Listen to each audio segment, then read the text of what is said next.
Everyone, আজ আমি তৈরি করতে যাচ্ছি গুরজাওয়ালি মাছের ঝাল। এটাকে আমরা এখানে বন্ধুরা গুরজাওয়ালি মাছ বলি। আপনারা কি মাছ বলেন এটা আমাকে কমেন্টে জানাবেন, অবশ্যই জানাবেন। কিন্তু এখানে আমার 500 গ্রাম মাছ আছে।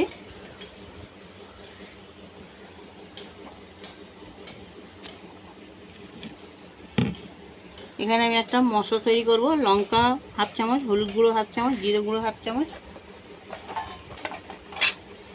এখানে নিয়েছি পেঁয়াজ বাটা। এবার আমি এতে একটু জল দিয়ে একটা পেস্ট তৈরি করে নেব। এখানে একটা কড়া চাপিয়ে বন্ধুরা 50 গ্রাম আমি সর্ষের তেল নিয়েছি। তেলটা আমার গরম হয়ে এসছে। এখানে এবার আমি পেঁয়াজ বাটাটা দিয়ে দেবো।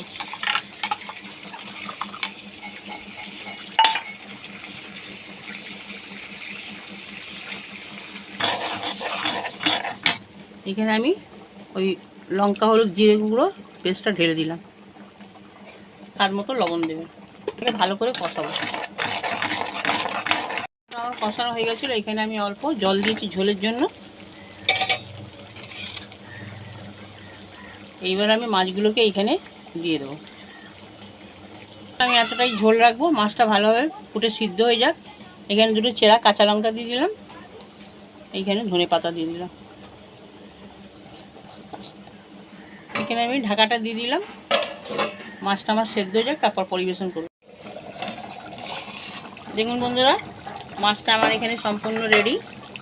আমার গুরজাওয়ালি মাছের ঝাল তৈরি হয়ে গেছে। এবার আপনাদের সার্ভ করে দেখাবো।